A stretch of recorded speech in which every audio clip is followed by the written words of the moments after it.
I admit it, my mythology ranking wasn't the best. My lack of proper research and knowledge of each culture is too distracting to ignore. However, in that video, I did rank Norse Mythology as my personal favorite, and my opinion still stands. So for today's video, I suggest we give the Greek treatment and rank everyone in Norse mythology.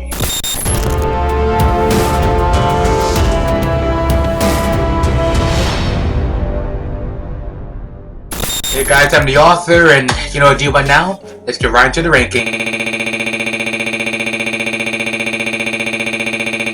Did I see something?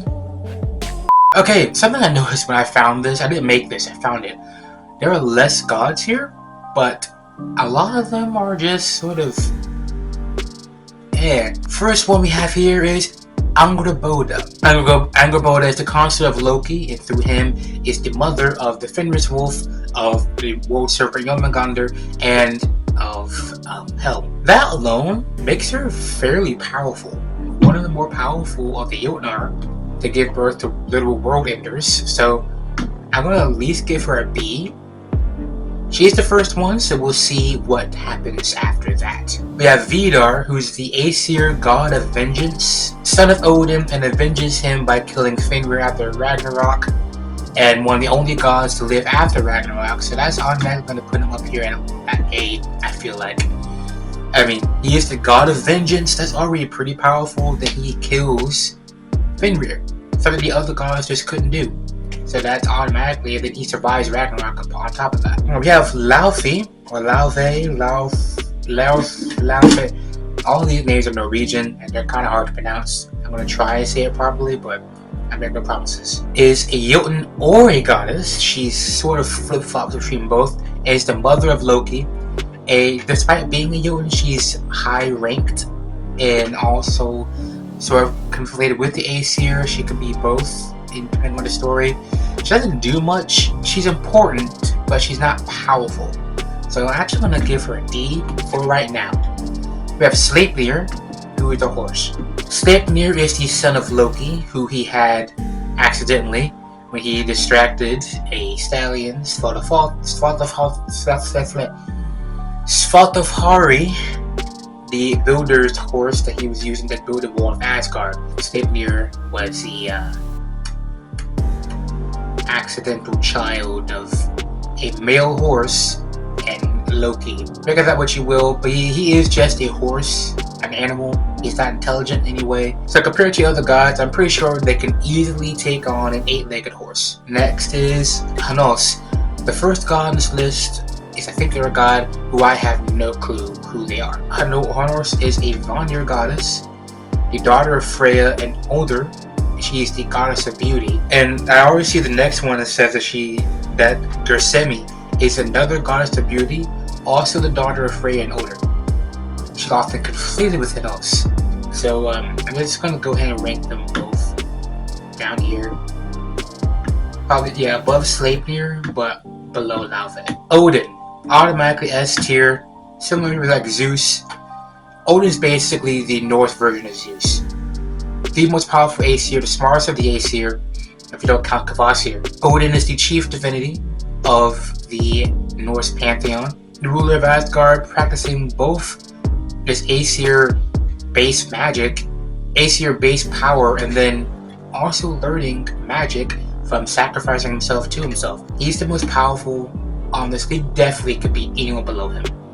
I don't think there's going to be another S tier other than Odin, and then like maybe Thor. So let's go with Sol. I'm gonna give Sol C, B, C. Sol is the Norse embodiment of the sun. Basically, he's the Norse version of Helios, who is going to die at Ragnarok to one of the great wolves. So honestly, is Manny up here? I'm gonna go ahead and rank Manny 2, slightly less than Sol, because obviously the sun's gonna beat the moon, but I feel like they're not that strong. They may embody the sun and moon, but they don't embody the sun and moon. You know what I mean? Tyr. I'm gonna put Tyr up at A tier. I'm pretty sure Tyr dies during Ragnarok. Let me see. Killed by Garmr, one of the wolves, during Ragnarok. So he dies at Ragnarok, so he has to go below Vidar. but he's also basically the Norse god of war. And I feel like if he is a true god of war, then he should be able to beat anyone else on this list below him. Vali is the son of Odin, born to avenge Baldur by killing Hulk. If you don't know that story, Loki basically tricks Baldur's blind brother, Hulder, to kill him by shooting him with a dart made of mistletoe. The only thing in the 9 realms that Baldur is weak against. Because Freya just didn't bother saying, hey, don't kill my son. Vali, you're down here, man. You're able to kill a blind guy. I think I could have saw you coming. Yarn Saxa, the consort of Thor, mother of Magni, the same goddess or rival of Sif. If she's conflated with Sif, it means she can't be that strong. I'm going to put her down in D tier actually, above Sleipnir. And then Sif's going to have to be above her, I guess. Because the issue with a lot of the gods, they're gods, but they're basically just humans that are considered gods. They're not that powerful in comparison to the other historical gods. Surtur, he's going to be up here with Odin. Actually, maybe even above Odin, because during Ragnarok, Surtur will destroy the entire world. Not just Asgard like he does in the movie. Surtur will destroy the entirety of the 9 realms. Asgard, Midgard, Alfheim, Vanaheim. I'm pretty sure even Muspelheim gets destroyed by his fire. Nothing is left. The entire world will burn and fall into the Gnum Gap. If he can do that, that means he can beat everyone if he really wanted to. He is destruction. He's the end. He is Ragnarok. Technically though, by that logic, that means that Vidar is stronger than Surtur. But I'm not going to go into that. So, Ran. Another Norse embodiment. Ran is basically the female version of Aegir, who both embody the oceans. They are Jotnar, not gods like Soleimani are. I remember hearing something. Ran's the underwater version of Valhalla. Odin has Valhalla, Freya has Folkvanga, and Ran has her underwater hall where she claims the souls of people who have drowned. Basically, Norse Tlalocan. Ran is going to be probably a B tier. Angerboda, above Mount Angerboda. Not as strong as tier though. With that said, Aegir, I'm probably going to leave down here as C. Above Vali. And above Mani, but not below Sol. He is water, and that's the sun. So, Lofin, the goddess of marriages, even if they're forbidden. I guess that's powerful, but not really important in a fight. So, even below Laufey, but above them, the goddess of beauty. Magni, they survived Ragnarok, so they're going to be up here even above tier, automatically. Issue though, they're one of the gods who survived Ragnarok, yes. They're one of the sons of Thor, who, along with his brother, will wield Mjolnir after Thor's dead and Ragnarok is over. But what does that mean overall? I don't think they're that strong, Magni is. Compared to Tyr, in a fight, he doesn't have Mjolnir yet. So I'm going to actually put them below Tyr, even though they survived Ragnarok. Next is Kvasir. Kvasir is basically the Norse version of Tot. He's the god of wisdom and knowledge, created weirdly by the combined saliva of all the Aesir and Vanir, which somehow imbued him with infinite knowledge. Very weird mythology. That's why I changed it when I decided to adapt him. He's smart, but not strong. He was able to get jumped by a couple of dwarves, so he has to be weak. Like weak. I'd say above Vali, because all Vali did was kill Holder, right? But Kvasir is the god of wisdom and knowledge, so that should be on top of everything else. Buri. So Buri is actually one of the first beings to ever come into existence. The first Aesir, alongside the first Jotun, Ymir, and a cow, Audumla. Here's the thing though. Unlike Audumla and Ymir, who's able to free themselves from the ice, Buri couldn't. He had to get licked free by Audumla, who fed on the salty ice around him. Buri's gonna be actually quite low. Angerboda, I feel like he's above Angerboda. He is an Aesir, she's just a random Jotun. But below Ran. Next would be Sigyn. Sigyn is the wife of Loki. Sigyn's actually imprisoned with Loki when he got caught, and is tasked to keep a bowl over him to stop the snake's venom from getting on his face. But every time it gets full, she has to pour it out, and then the venom gets on Loki's face, and then he rises. That causes earthquakes. Sigyn is not that strong, technically speaking. That's the only issue with trying to rank these in such a way, because a lot of the gods are just people, and that's what I do commend Norse Mythology for doing. A lot of the gods are just people, living, breathing people. They're not supposed to be holier than thou. So Sigyn is just another person. I'm gonna put her below Laufey, above Lofin. Sigyn, I feel like would go there. In a fight, she would definitely be able to beat the goddess of marriages and goddess of beauty. Loki. I've been waiting about this one. Marvel's Loki is not mythology Loki. Mythology Loki is an idiot, constantly getting himself and others into different deadly situations where he has to then get himself out of those situations. His main power is not illusions, is shapeshifting, something that a lot of the other gods can also do, especially Odin, who actually does it more than Loki does. If you're going off of just base myth Loki, he's gonna be quite weak. I feel like he'd be stronger than Angrboda though, stronger than Buri, but not as strong as Rand. I may change that. I need to think about that a little bit more, but I feel like that works best for mythology Loki. Fenrir is strong. I'm gonna put him above Magni actually. Who kills Fenrir? Vidar. So he has to be below Vidar. I feel like he's below tier, but above Magni, yeah. That works for me for Fenrir. I could also go with this, switching them around, but as of right now, I feel like this is best for Fenrir. We have Rinder, the Ice Queen. Oh.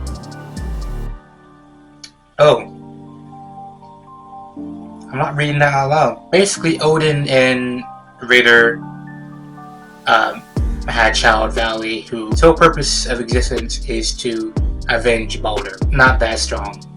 I'm gonna put her down here with the lesser goddesses. We have Gerd, the wife of Freyr, the daughter of Aegir or Grimir, but nothing significant. Again, nothing significant. So I'm gonna put her below Sigyn. We have the Valkyries, very powerful, I feel like. Since these are all mortals, but the Valkyries seem to be not mortal-ish,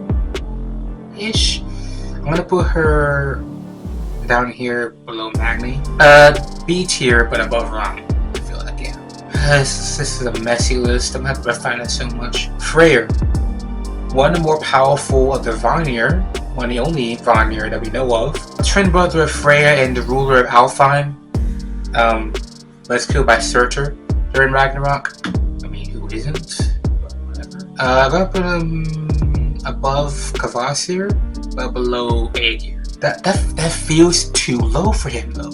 That really honestly feels too low for him. I have no clue where to put him. This list is all over the place. But I look at it, I can't feel like I can move people around too much, because the big issue with Norse mythology is that a lot of the gods are just people. If we have Garmr, the guard dog of hell, the pet of hell, hell the place, and then hell the person. I guess up here with Fenrir, but below Valkyrie, above Loki. The Norns. Same thing with the Valkyries. I'm gonna put them above the Valkyries.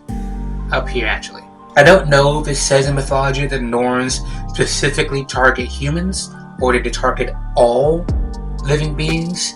So I'm gonna put them there, actually above Magni, because they're basically the Norse fates. They weave the fates of mortals. And since the gods are mortals, we have Frigg. Frigg is the wife of Odin, Queen of Asgard, basically the Norse version of Hera, and she has enough influence to force everything in the Nine Realms to not harm Balder. Frigg, I feel like, is a powerful goddess. I'm gonna leave her here. Yes, I feel like that works for her. Or is the son of Buri, father of Odin, Vili, and Ve. Again, doesn't do much in the mythology. I'm gonna put him actually just above Buri. They didn't do much. Norse mythology is one of those mythologies that have a billion different characters that's mentioned like once or twice in the Eddas or any surviving text that we have of mythology. and then never heard from again because it just disappeared. More than likely, there's a different name for the same person. Like Odin, for instance. Odin has a billion names.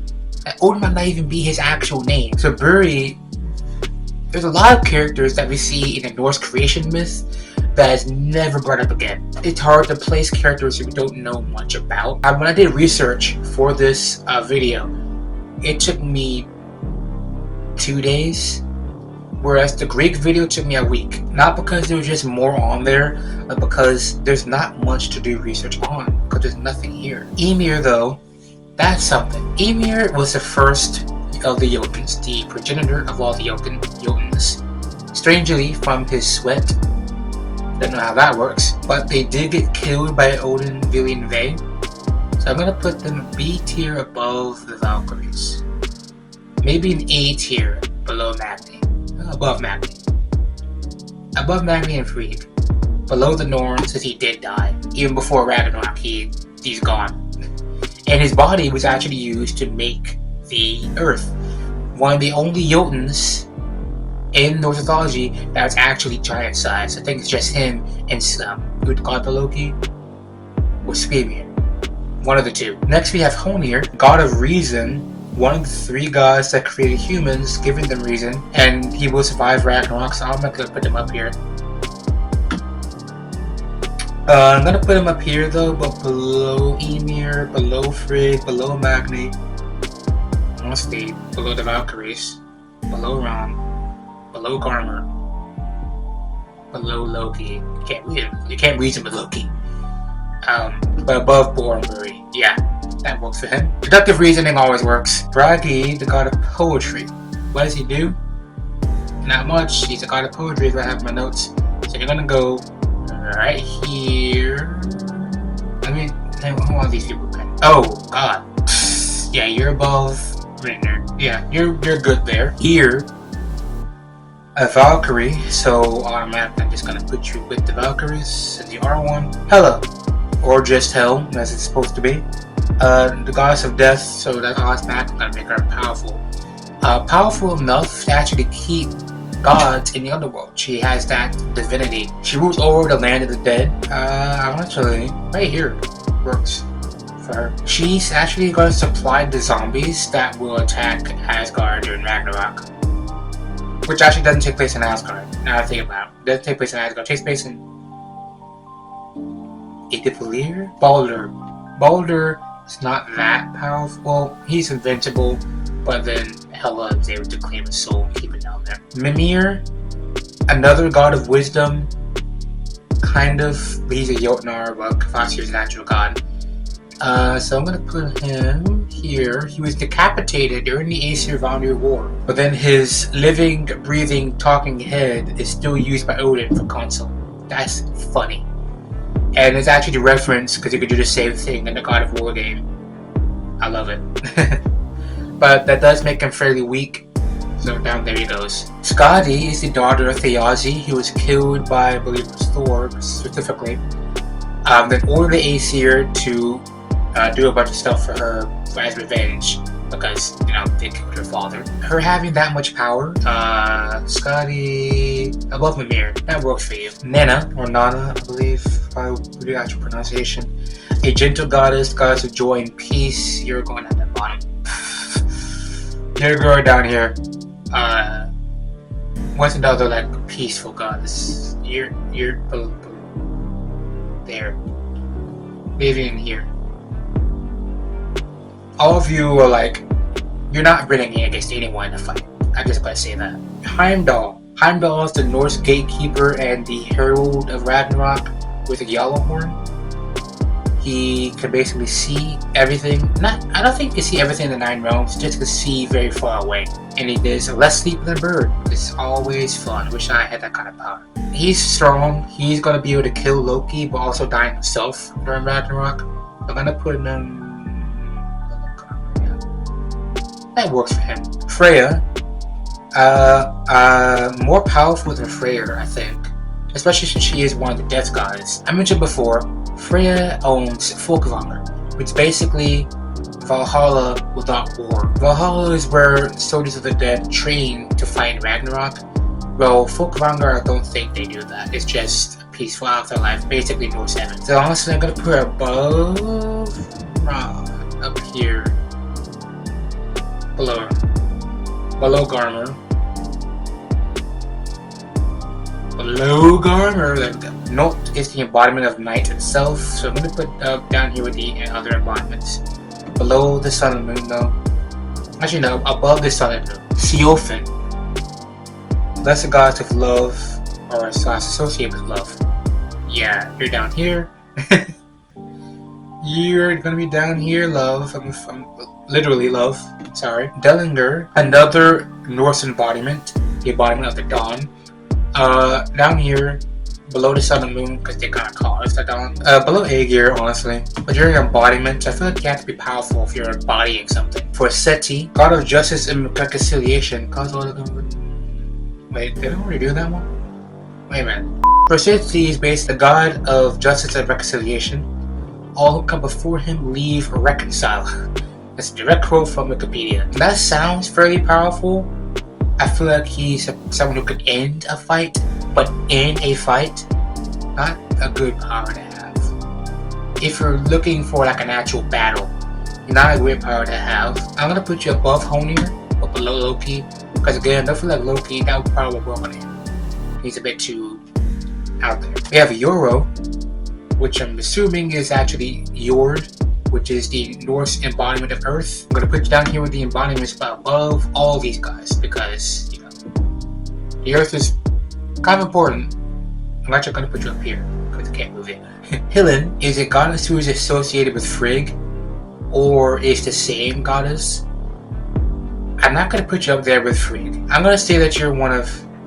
Oh wait, Fula is one of Frigg's handmaidens, so you're gonna go down here, and then I'm gonna put Hillen just above you, because either she's just another handmaiden of Frigg or she is Frigg.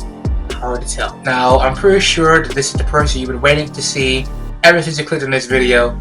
Thor. Thor I'm going to put up here automatically with Tyr and probably above Tyr. Thor is a Jotun hunter. He's very hot-tempered too, like very short-tempered. Do not get into Thor's bad side because he will smash your head in with a hammer. So I feel like he maybe even above Vidar. Vidar survives Ragnarok while Thor doesn't. But Thor would definitely, honestly, truthfully, yeah. With Mjolnir too, I feel like nothing could beat Thor except for maybe Odin. And definitely Surtur. Right, last is Sigurd.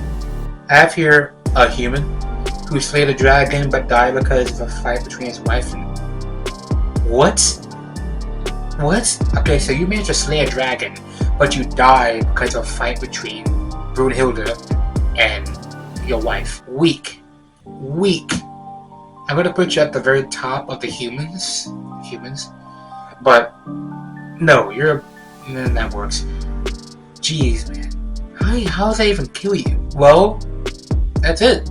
We listed all of them. I'm going to quickly go through this list and see if there's anything that I want to change before I finalize this list. At S tier, we have Surtur, Odin, and Thor. A tier is Vidar, Tyr, Fenrir, the Norns, Ymir, Frigg, and Magni. I'm still debating should I move Vidar and Tyr over, but what do we actually know about Tyr? He might not even be the god of war. That could just be a made-up title. Since technically in Norse mythology, unlike most other mythologies, the gods don't really have titles. In B tier, we have the Valkyries, including Ymir.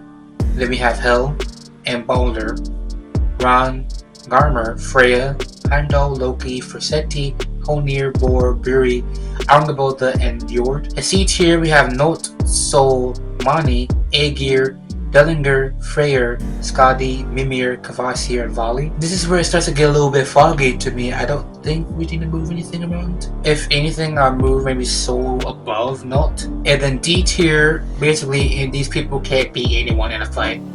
You have Sigurd, Laufey, Sigurd, Siofin, Bragi, Rinder, Nana, Hillen, Fula, Lofin, Hinos, Jiro, Dersomi, Sif, Yongzaksa, and Sleipnir. This is hard, not because I did no research this time, because I really tried, but because the research didn't give me anything to work off of.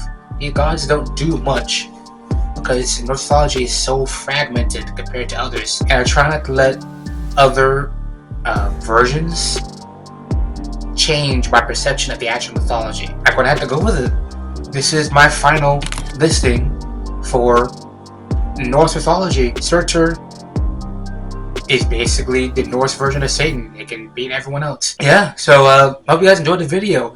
Did you agree with my list? Let me know down in the comments below, and definitely tell me how you would rank these guys, because I struggled ranking all of them, truthfully. So please let me know how you would rank these guys down in the comments, and I will see you guys next time.